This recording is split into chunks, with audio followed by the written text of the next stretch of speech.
And we're back. All right. I got you on camera, so now I get you on record. Well, I wanted you to videotape. Yeah. Notice this part's not sandblasted. Why is that part not sandblasted? Well, because this is decision time, because you've been waffling. Okay. So if we're going to go with the church boys for an end, Now's the time. I don't want to waste my time sandblasting this. Okay, so hard question number one. Are you going to go with the church boy stuff? The church boy stuff needs new inner fenders. Yeah. It needs new rack and pinion steering connected to the front. What It needs is new. we unbolt this right here on these factory mounts. Yeah. And on the front. It all unbolts and comes off. And then we get a new. And you put the new one on. So my issue, so I have two issues that I need answers on what you want me to do. If we're going to change this, there's no point in me sandblasting it. Yeah. If we're not going to change this, if I'm going to sandblast it, do you want me just to try to protect all your new church boy suspension parts as best I can, or do you want me to remove them? Oh, remove them and powder coat them pink. Well, we could powder coat them pink. If I remove them, you're back to the lineup shop and everything else. So Yeah. So I need your input on that. Isn't this a moment where we ask the subscribers to see and vote up and down whether or not I should put in the church boys? It ain't their wallet. Yeah, it's true. It's the front clip and the inner fenders. It ain't their wallet. Well, I don't know how available this stuff is either. It's another question. I mean, Yeah, it's going to take some time to get up here. Well, at time we've got some time because we work on everything behind it. There's kind of that part's. I mean, if it's terminal back order. No, but they fabricate it in-house, right? Yeah, I know they fabricate it in-house, but how far behind are they? I don't know. How about this? Why don't you let me call Chuck and see what he says? Yeah. See what he has? Yeah. Because then basically we take it off. All the suspension components are coming off. New inner fenders. Yep. Primed. Yep. Already. Yep. And then that just leads me down the path of transmission. Because they're going to do LS mount, so they're going to do... No, they'll do a small block mount if we want. Yeah, I know. But then if I ever want to go LS, then... Well, actually, it's the same mount. Okay. You do the LS, you just buy the converter mount to go to the small block. Yeah. That's not an issue if you ever want to go LS. Okay, well, I'm going to make a call to Chuck tomorrow, but I want to see what you guys say in the comments, whether or not I should go for it. Well, actually, I probably know. You guys... You're always going to send somebody else's money. Spend money. But yeah, that's kind of where I'm at. So Okay. just to look at things here, I sandblasted. You get over here, you see. Well, first of all, the engine's out.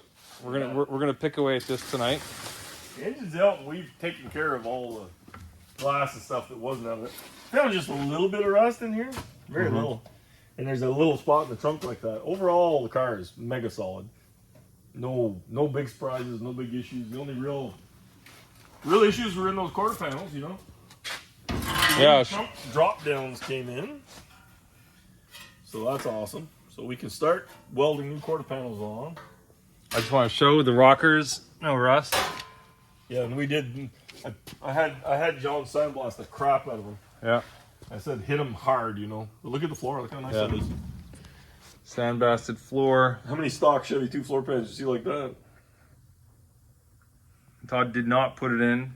Actually, we put it that a few years ago when we converted to manual. Yeah. Nail. Yeah, the hump for the shifter. Yeah.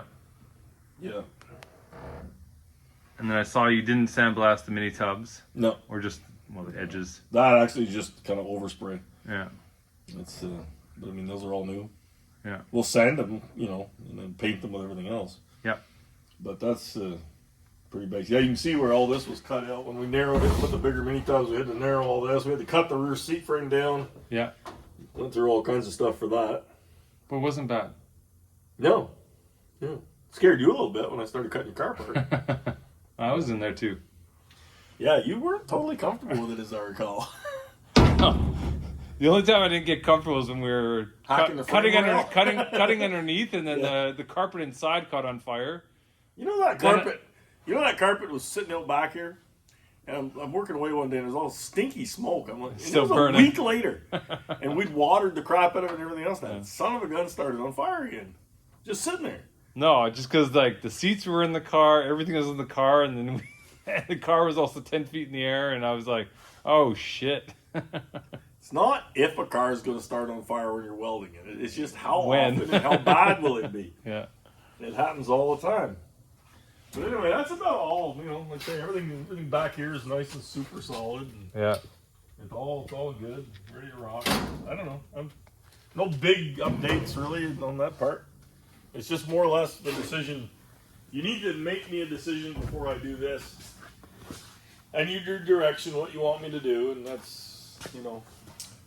Well, the thing is that, you know, the price of that kit's not going to be like the list price on the site, because we have the connectors, we have the front sway bar, we have the upper and lower control arms We're already. really just buying the framework. We have it's just the framework and the inner fenders. Yeah. And the inner fenders. Yeah. And then the ties that come up and all that. Yeah. Yeah. Yeah, it's kind of, you know, it's not as big of an issue. But we do need power steering pump. Yeah, you got to get oil pan. We need an oil pan no matter what we do. Oh, okay. That oil pan is a pile. We destroyed it? Well, yeah. I mean, I hit the ground at 100 miles an hour. It didn't help it. And then I had to cut the back of it and clear that main bearing because it's really the wrong pan for a one-piece seal.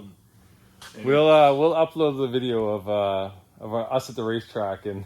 Yeah. It's cut short with Todd. We could put a little clip in there, but you know, it handles like a go-kart with a suspension. Yeah. But we probably needed a little more compression in the shocks, which are adjustable. Yeah.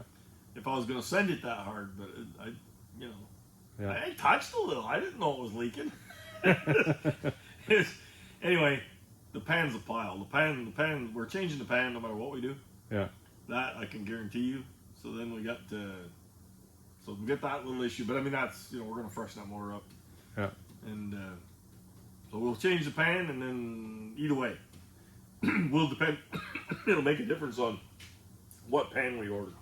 Well, I was coming up here today saying I was looking at the AFR heads on Summit catalog last night, so maybe I don't know if I'm doing a front subframe or if I'm doing AFR heads. It doesn't matter.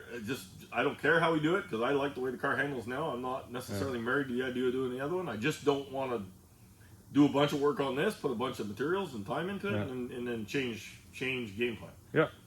So I just need to know where we're headed. And then, so put your comment down below. Maybe you even have another idea. Spend Todd's money. Yeah. That Todd, not this Todd. They're going to put links for the heights front end. They're going to put all sorts of stuff, right? Yeah. No, we're saying if we change front ends, it's church boys. Brothers. Do we have all the other stuff already? Church brothers, church boys. It's church. Church boys. Yeah, Church boys. Yeah. Yeah, and they make. Anyway, I like their product. It works super good. It was, and we've already spent that money, so he's already spent that money. So I want to stay with this stuff. Yeah, we'll stay right in that same family. But and I know there's a million companies making stuff, but these guys do Chevy too. That's what they do, and I would say they've got a hell of a good product. Yeah, from what I've seen. So and we got the rear end all set up with their stuff too. Yeah, that's it. So we definitely, if we go front end, if we go front frame section, that's what we're going to definitely stay with. But then, that switches you from a recirculating ball steering box to a rack and pinion steering. Yeah. And so you're buying a steering column if you do that. And you're buying steering column, you're buying, like you say, your power steering pump, and that's not expensive, but you're pumping mount and hose kit, and then your front frame kit. Yep. So, but then there's also that column. Also is like an automatic column. So I need to do a bunch of work to that column. It probably won't cost you a hell of a lot more to buy a column versus working than to change that one over. But like I say, I don't want to start on this. Yeah. I don't want to start on this if we're not using this. So, this is purposefully not sandblasted for now. Yeah. And then if you do want me to sandblast it, you want me to protect all the new stuff, we'll take it off. Yep. And then but that's going to be your call. I didn't want to just say, I'm going to do this. Yep. I needed you to. Makes sense. I needed you to give me your deal. I'll let you guys know in the next update. Yeah. There we go. All right, so we got the little engine apart. And just trying to check everything out here. These heads are a 305 HO head. Not the greatest head in the world for sure. Small valve. Everybody used to use them trying to up compression on on one of the pollution mid-70s engines. They maybe did get a little power gain out of them because they have a small combustion chamber. Didn't really.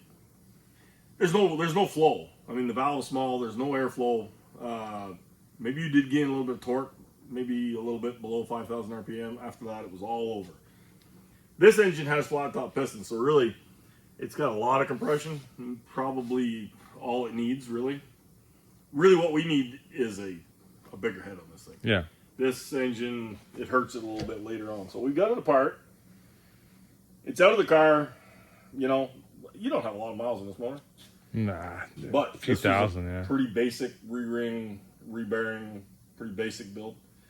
So we're taking it instead of just tossing heads on it, put it back in. We're going to pull it apart, check it out, see if the bearings are good. We'll probably put new rings and bearings in it again. It's in our hands. They're cheap as hell for a small block Chevy.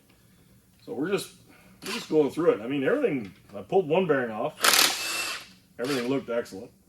I don't think we're going to see anything. The way the oiling is on these things, it kind of feeds from back to front, or basically. There is a transverse through the middle main, but they basically flow back to front. So what we're going to do is, I can just initially check it here on the front. See that bearing? Yeah. I mean, really looks nice, you know. Been in there a few years, and it's had a few beatings. I mean, it had a broken drive shaft and a few things. Not saying who drives it hard, but somebody might occasionally. No, but it was a budget engine. We threw the fuel injection on it, right? And just been running. Cam. Oh, broken ring. Oh, that's not good. You want to catch that piston? Yeah. A broken ring. Yeah. I did not expect that. That is more than likely due to detonation from having slightly more compression than it should have. I don't see a damaged ring groove.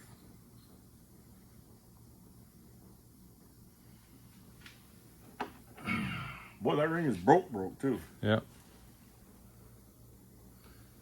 If we see a number of these, top ring, it's probably detonation. Okay. But if we see a number of these, and I see too much slack in this ring groove, we'll probably end up putting pistons in it. Okay. Again, small block Chevy, pistons are cheap. Does not pay to, to half-ass it. I mean, yeah. End of the day. I'm surprised to see that, though. We didn't have any of that on the first ring. We didn't have any blow-by on the engine. It wasn't smoking. Wasn't puffing oil, and it wasn't puffing breather smoke. Nope. So I doubt there's going to be a whole lot of rings broke. But I do know when Ty got this engine, it had a bunch of broken rings, and it was detonating, it was hammering. With the other cam in it, it was hammering. So, and it started to really puff breather smoke. He just put rings in it. So, makes me a little concerned about the pistons. Okay. So if we see a few like that, if I see another one like that, for the price of pistons, we'll just put pistons in it. I mean, that's it. That's all. It's not worth not doing it. And I mean, honestly, some of your oil leak and a few things like that could have had a contribution to, from a little blow by. If you put a little pressure in the pan, you're going to see more leaks and stuff. Yeah. So I never saw active breather smoke out of it, but makes me think maybe do the main bearing. Clean. Yeah. So I mean, everything so far would make me think it's pretty healthy. I guess just those broken rings. Let's as we keep going here, we'll have to decide what we're doing as far as that goes. Yeah. There you go. There we go. But I mean, I see no funny stuff. We've got, side play, everything's good. Yeah, we just saw you said it was running a bit rich, So It's running definitely. I mean, for an injected engine, super rich. Yeah. Look how black all this is. Yeah. This is. I mean, no way in hell.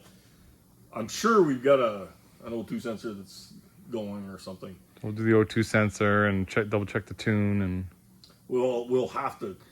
Actually, when we get it back on the road, what we're going to do is old-fashioned plug check it. And, okay. We'll run it, plug check it, and make sure everything is. See, somebody at some point had balanced the big end of the rod. You can see where they did some balance work on the crank. Like somewhere back in the history during all this stuff, they thought they did this to try to tighten up the main cap in the saddle.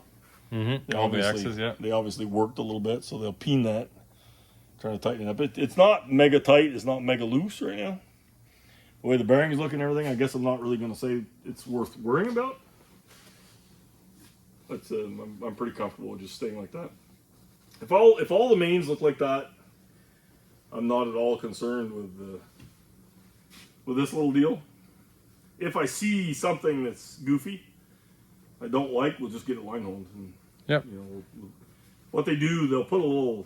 Actually, they'll build these up just a little bit and reseat them tight. Because I don't do line hone here. Yeah. I have the cap grinder over there, but I don't have the actual line hone machine, so I send those out. And they'll build that up, tighten in the saddle, or we can even do that here, whichever. And then they'll line hone it. Okay. And it's actually I only pay a couple $100 to line hone it. And for what I got to give for a machine and the number of my line hone, I think we may have line honed 8 or 10 blocks last year. It's I can't justify buying a machine. Yeah. And floor space is another major issue. So, but that's like I say, if we come across something, that's what we would do.